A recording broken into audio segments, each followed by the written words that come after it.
What's good, YouTube? Masex back with another video. Today we're continuing the positional projection series. We're looking at the interior defensive lineman. The interior defensive lineman, the 3 tech, most specifically though, this list will have a variety of interior defensive linemen. The 3 tech in itself has become one of the most hottest and most popular and valuable positions on the defensive side of the ball. If you look at the NFL over the last 10 years or so, just the value, and you can tell value in the NFL by position by looking at the average salaries, and it's grown exponentially because of how modern offenses have shaped their play calling. 3 techs are almost just as valuable as the edge rusher, and that's what we're going to do. Of course, if you're new to the channel, definitely like and subscribe. You clicked on this video for a reason. You're a football fan, so why not join the community? And of course, I deeply appreciate it. We're on the road to 2K, and I think I've talked enough now. We're just going to hop straight to the list, and without further ado, let's get to it. All right, we're going to get things started at number 7, working our way to the number 1 prospect for the position. And at number 7, we got Darrell Jackson Jr. out of Florida State, a redshirt senior, listed at 6'5", 337 pounds. And Darrell Jackson Jr. makes this list for a few different reasons. He has an NFL body. I just mentioned his size. He's 6'6". He's around 6'5", close to 340 pounds. He has length, and he also provides power. Darrell Jackson Jr. is more of a do the dirty work type of interior defensive lineman than necessarily a stats monster. You're not going to look at the stat sheet for Jackson Jr. and immediately think he's a top NFL prospect in the draft, but he's a scrapper, and he's going to fight as soon as he gets into the league. He's a key piece right now in his redshirt senior year. He's a key piece for Florida State's front when he's healthy, using that length, using that strength to control blockers and squeeze run lanes. He's not as flashy as some of the top pass rushers in this class, as I've kind of alluded to earlier, but he's reliable and disruptive, and he can play a multitude of different techniques and even or odd fronts. He's an older prospect, and due to some of the reasons I talked about now in my report, he does have limited upside, but he has starter-like traits. I think he has a high floor. Moving on to number 6, we got Skylar Gill Howard out of Texas Tech, another redshirt senior, listed at around 6'1", 290 pounds. And Gill Howard is a high motor penetrator with leadership traits, real juice off of the snap. Size and injury history cap his ceiling a little bit. As I mentioned, he may be 6'1", and he's definitely sub 300 pounds, but he does make that up with speed and explosion. He has some sideline to sideline traits, not calling him a middle linebacker or inside linebacker or anything like that, but he may be the fastest straight line defensive tackle in the entire class. Now, I actually like him higher than this on the list, but he does have some injury concerns. But even in the limited games he's played, he's flashed that activity, that high motor interior presence, penetrating, making plays in the backfield. And even on film, I've seen him actually drop back in coverage, and he looks pretty good. According to reports, coaches rave about his leadership skills. As far as an NFL comp, think Sheldon Rankins. Smaller, but more rotational flavor, quick, disruptive 3 tech you bring to get upfield, especially on passing down.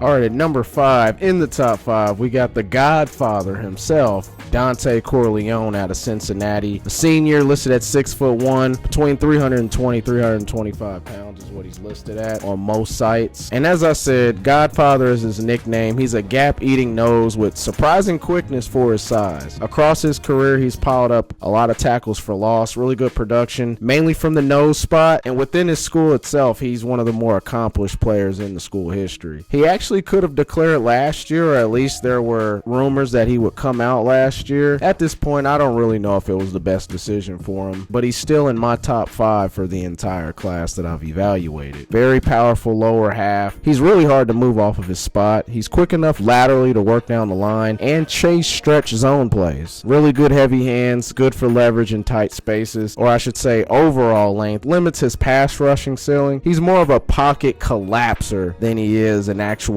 counting stats sack guy. Weight management, I've also heard rumors, may be a red flag at the next level, and that's a really big issue when it comes to interior defensive linemen that come into the NFL. NFL with those, but I project him right now as a day 2 pick. He could sneak into the late first round, depending on how the rest of the season goes, pro days, combines. But there are teams that are in need of a potentially dominating 0, even 1 tech. Think of DJ Reader, a shorter but very powerful 0-1 tech who controls the A gaps and lets everyone else on the defense eat in that box. Moving on up to number 4, we got Kristen Miller out of Georgia, listed at 6'4", 305 pounds, a junior, and Miller broke out last season in 2024 as a key piece of Georgia's rotation, and he came back this year as more of a centerpiece. He's a classic SEC interior, thick lower half, he's a very strong anchor, but he plays with better lateral quickness than you'd expect at his size. He stacks and sheds well in the run game, he's an anchor and strength to hold and handle doubles, enough quickness to cross faces, disrupt zone schemes, and he plays with good hands and leverages. He plays like he understands run fits. Now his pass rush toolbox, still very raw. He relies at this stage a lot on his power and quickness than he does counters. He's going to have to develop that at the next level in the interior in the NFL trenches, and I want to see him turn more pressures into production if he's going to be a true day 1 type of guy. But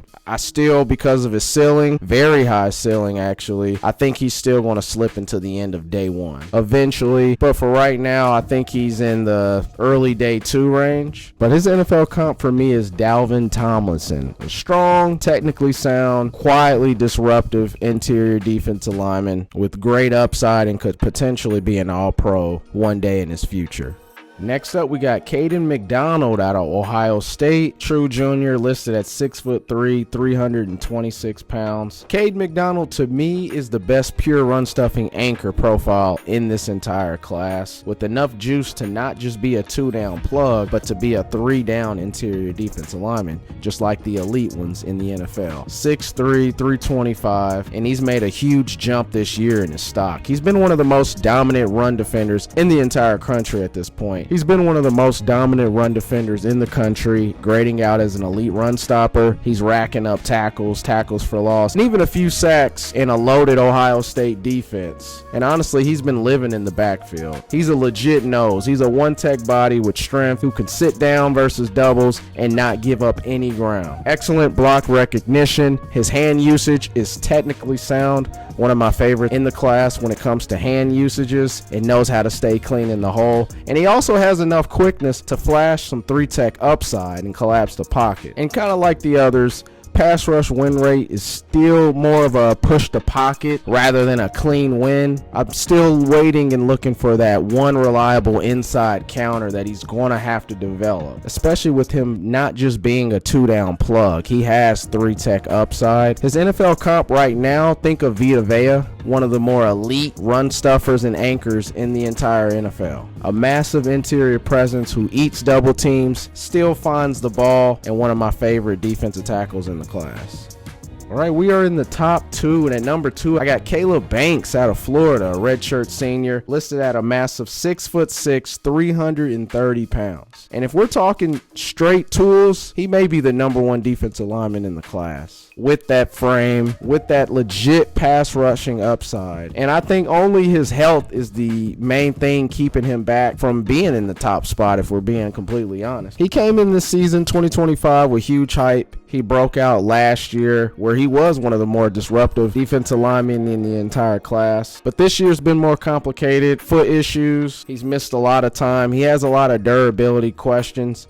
But from what I see, scouts are still in love with the frame, the power, and the flashes of dominance when he is right, when he's healthy. He is the NFL prototype for a 3-tech, even a 4-eye build with elite length and elite mass. I mean, he's definitely upper percentile. Can win as a pass rusher. He converts speed to power better than pretty much anybody in the class. He collapses the pocket, and he's shown real tackle for loss and sack production upside when he's healthy. He has enough athleticism as well to chase you laterally. Like I said, durability is the main concern. On the field, pad level, he's a taller guy, and that's pretty common with any interior defensive lineman that's as tall as he is, 6'5", 6'6". Pad level, definitely gets a little lazy when he's fatigued and he loses all power. But think of DeForest Buckner. That's my NFL comparison for Banks. Long, heavy, can collapse pockets, and he lives in the backfield.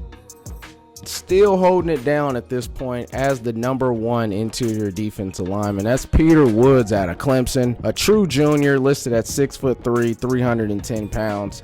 Woods, to me, is still that dude in the class. Clemson, of course, is not having the year that we expected preseason, but still, when projecting forward in the future, I think Peter Woods has the highest upside, and he's the best prospect in his class. Clemson has moved him all over the line. He's played true 3-tech, 1-tech, 4-eye. He's been on the edge. Last year, played a lot of edge out of necessity for the defense, and he can play and dominate in all of them. He's explosive off the ball for his size, plays with great balance. He's still stacking tackles, pressures, run stops for one of the best fronts in the country. He has an elite combo of power and first step. He wins with a lot of leverage, a lot of heavy hands, scheme versatility, and can anchor versus doubles or penetrate as a 3-tech. And an elite prospect, you love it when they play with motor. He's no one that takes plays off, good play recognition, and he's rarely out of his gap. His pass rush combination, though not bad, it can be more detailed, which I would fully expect him to develop that over the years. Occasionally plays a bit high, but I feel like he's still the clear #1 defensive tackle in this class. It wouldn't surprise me if he goes top 10. I even see top 5 as his ceiling as well. He screams to me Jeffrey Simmons. He's one of the most interior guys out right now. Like Jeffrey Simmons, power burst, leverage, production. No real weaknesses that I see in his game. He's very big, explosive, violent hands. That's why he reminds me of Jeffrey Simmons, and that's why he's the #1 defensive tackle in this class. All right, there we have it. These are my top interior defensive linemen for the 2026 class. We're moving closer and closer towards the end of November, rivalry weeks, conference championships, and then bowl games. But still, at this point, there's still a lot of fluidity that can happen between now and April. We see it every year. But like I say in every video, if you made it this far, I deeply appreciate that. If you haven't already, I'll go ahead and remind you. Don't forget to like and subscribe, help a brother out. We're on the road to 2K. Next video on the way. I think this is a pretty solid class. Let me know what you guys think in the comment section below. But that's pretty much it. I'm gonna go ahead and let you guys go. I'll see y'all in the next video.